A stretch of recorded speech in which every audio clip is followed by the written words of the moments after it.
Good morning, Egyptian geese with your 4 goslings.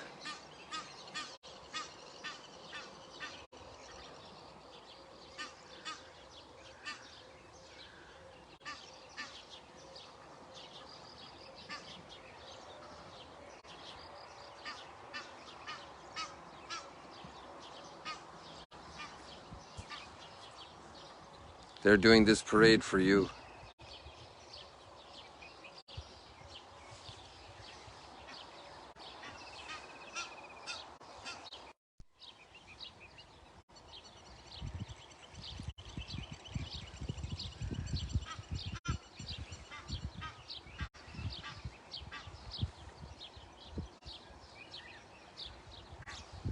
The gift of life is so precious. And they're made of the same stuff as this earth. Just little atoms. And most of it is shared by all other living creatures. And they're growing.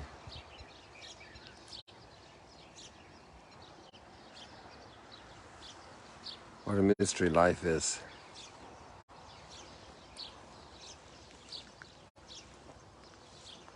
Quack, quack, quack.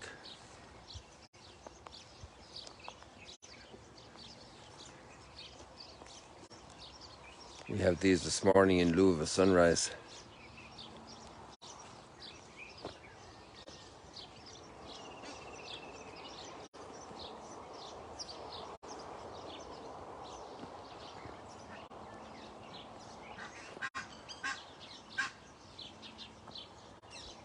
I didn't notice the breasts of these geese before. They each have this big dark spot.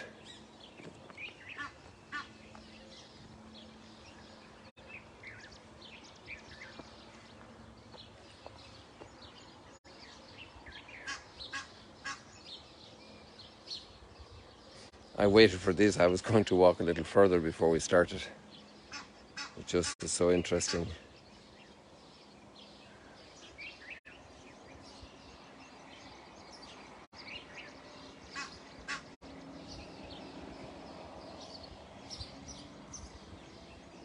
Amazing gift of life. Imagine the gift we have of life.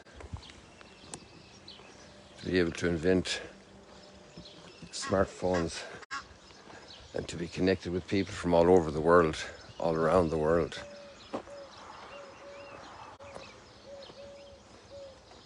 But to be connected, the richest part is not the technological part, it's the human part.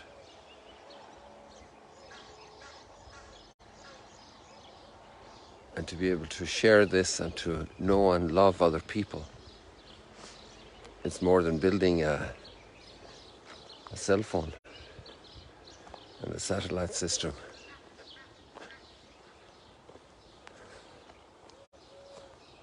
And sometimes people who know how to build a cell phone or a satellite system, which are marvelous things, I find it difficult to deal with other people.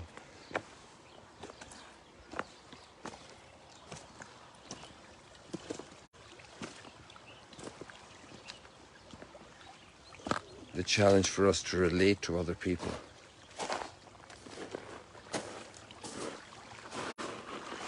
Look at these billions of little shells. The leftovers from another whole chapter of life.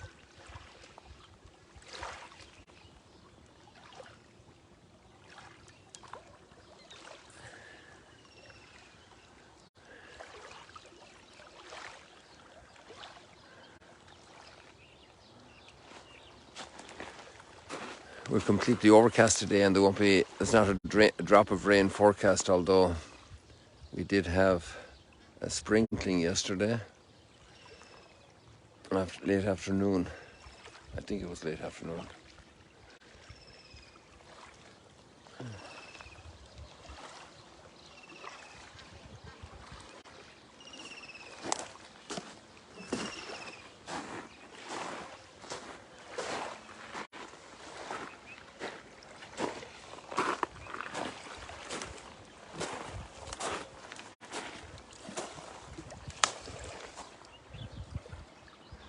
this piece of remnant of human activity has been brought here. I honestly don't know if there was human effort involved, because it was way over there where those stones are sticking out there in the center of the screen. I was surprised yesterday. I came walking here for a little quiet, and I found it there.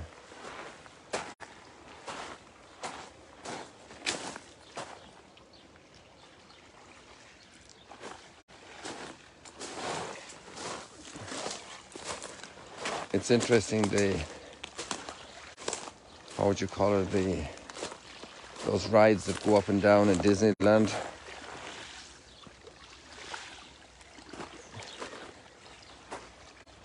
What's happening today emotionally for Paul and Barnabas.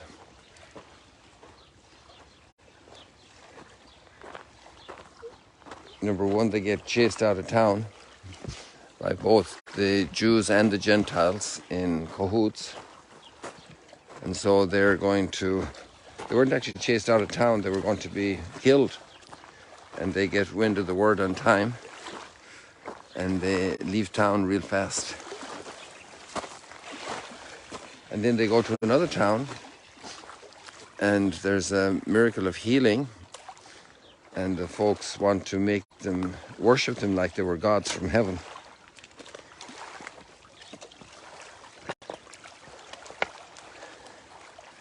And sometimes that pendulum swing hits everybody in smaller levels, more intense levels, painful levels, joyful levels, where we receive a lot of applause or a lot of criticism, harsh criticism, hard criticism. We love the applause, and we have a hard time accepting the criticism and the opposition, the hostility, aggressiveness. And we live for neither. Our life's purpose is neither to be applauded nor to be beaten up and opposed, destroyed. And some people behave as if they live for either, for both.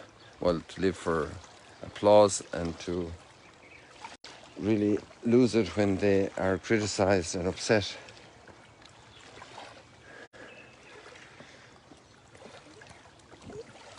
And these exercises actually, when they happen to us, are good wake-up calls. The only problem is sometimes we're asleep when we get the applause, and we just take it as an absolute. And that's not why we were created. We weren't created just for applause.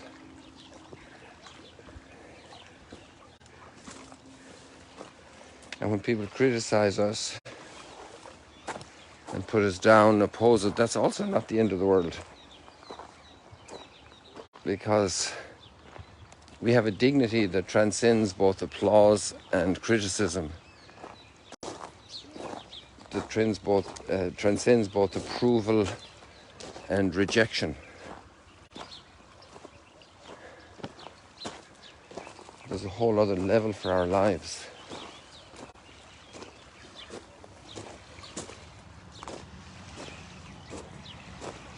How do we deal with applause? How do we deal with rejection?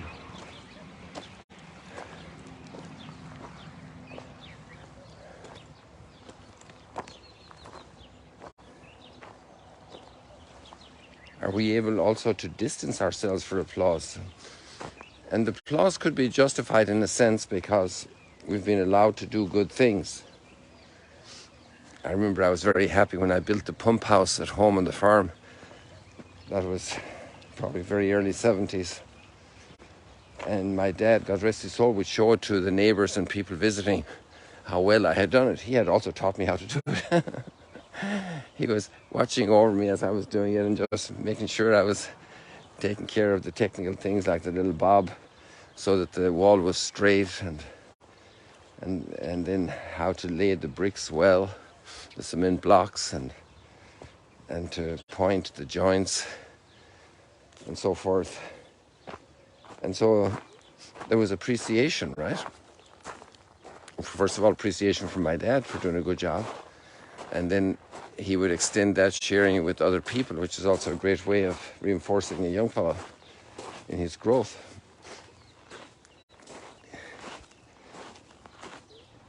And we can reap good from it.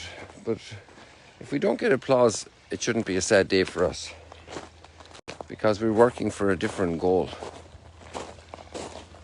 Our life transcends applause, transcends human applause, human approval. It must be nice to get a nice compliment for doing a nice meal, cooking a nice meal, a beautiful cake, a tasty cake, a delicious dish. But we don't live for that. We live for much more than making nice clothes,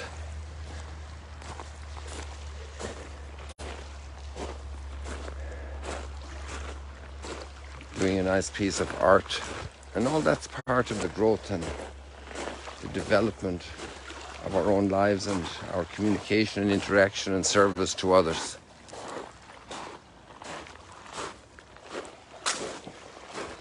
To realize it's not the end of the world if people pound us down,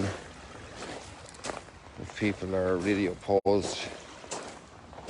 We're standing by our principles, by our convictions.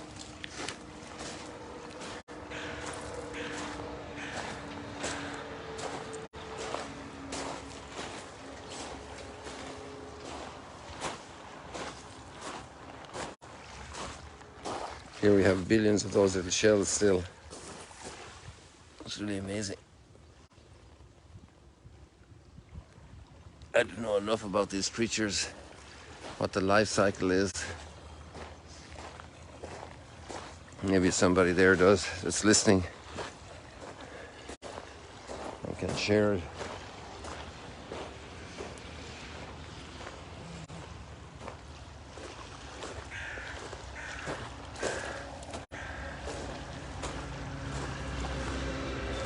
So Paul and Barnabas tell these people, we're the same nature as you. We're not gods. Don't worship us like you worship your pagan gods.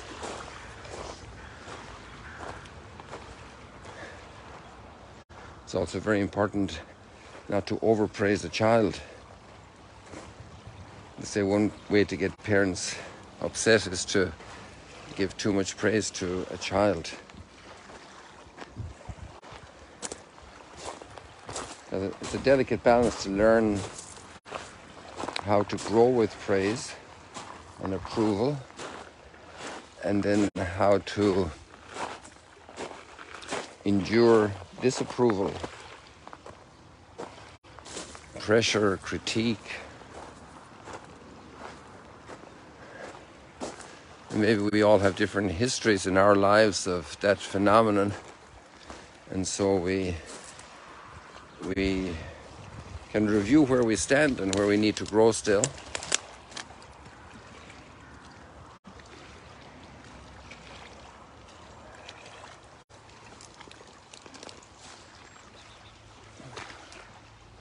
The child that was only given sweet things to eat and didn't learn to eat their vegetables and good protein, solids, has still a lot to learn and to grow. And that can extend into adult life. We know what it means to be a spoiled child. And actually enduring a little bit of hostility and difficulty in life is a great schooling. And I would say the great winners of this schooling, the great victors, are the martyrs. Martyrdom has two very interesting things, because Paul will go on later to be killed by the sword in Rome. And then he is ready, not just ready to accept it, but he is ready for the gift. Isn't that interesting to say martyrdom is a gift? It's actually giving witness to truth and to goodness and to redemption. And so the martyr isn't improvised. The martyr grows through these kind of trials and is built up through rejection and harshness and suffering. And little by little, the spiritual life is growing so strong that the martyr is able to scope out the whole horizon and realize, I can lay down my life for truth, because my value transcends what all the others do against me. That's really amazing. To be as solid as a rock, immovable, solid as a mountain, immovable.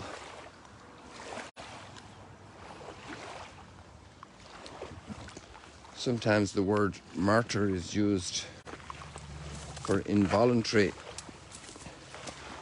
suffering, and is also sometimes used very equivocally for people who actually do violence and hurt others, and they're declared as martyrs.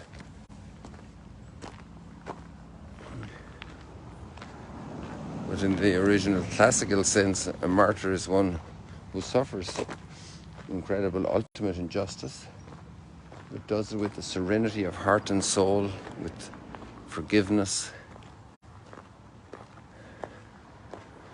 One of the lines Jesus used for the disciples to teach them this path of growth was, when they oppose you and don't accept you, just shake the dust off your shoes.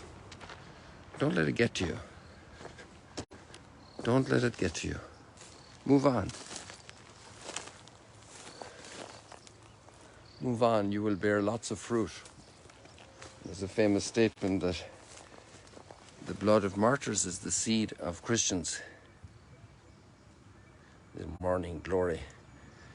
I get some of our live stream participants a little mad when I call them weeds, as they say they're not weeds. But you'd have a job convincing me now, as a farming boy, to tell me that they're anything but weeds. But I don't want to provoke a fight here with the live stream viewers, so it's a little bit tongue-in-cheek.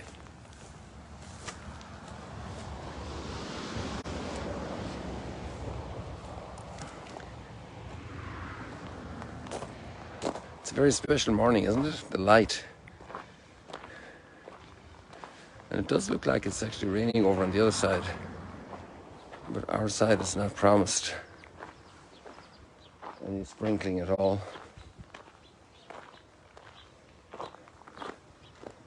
Look at all these dark tops here on the grass. I wonder what that means, what stage of development that is. They all have the same phenomenon. If it's part of their healthy course or part of a disease. And then we have these abundant yellow flowers with a reddish center or bright reddish petals. Maybe they're in decline when they're gone red.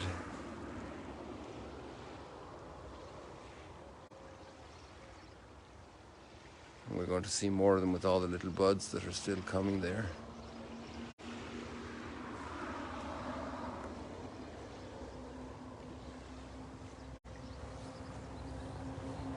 And then the other grasses that have run their course and scatter their seed.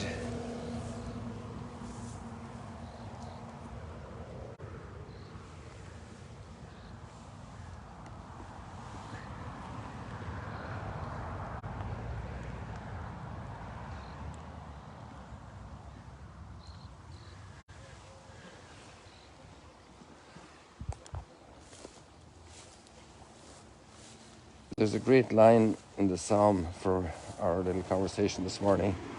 Not to us, O Lord, but to your name give the glory. And our prayerful tradition has a lot of short prayers in that regard. Glory to the Father, and to the Son, and to the Holy Spirit. To give God the glory in everything we do, in everything with which we're blessed and accomplished.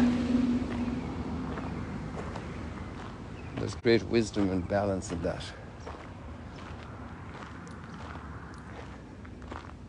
because even our ability also to do good is a gift. It's a gift we co-develop with God's grace, where He's the big participant. He has the lion's share of the development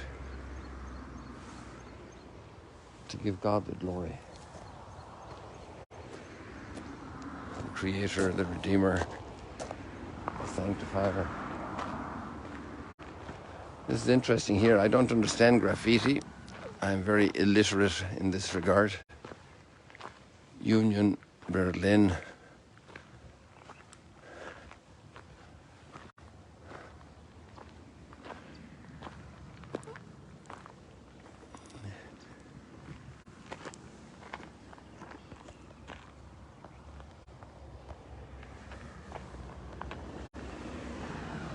That's a new appearance here.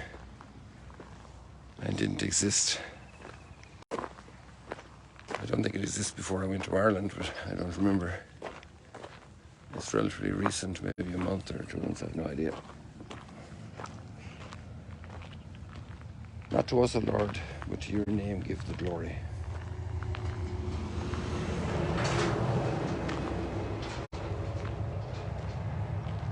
Let's leave it like that for today, people. God bless you. See you later, alligators.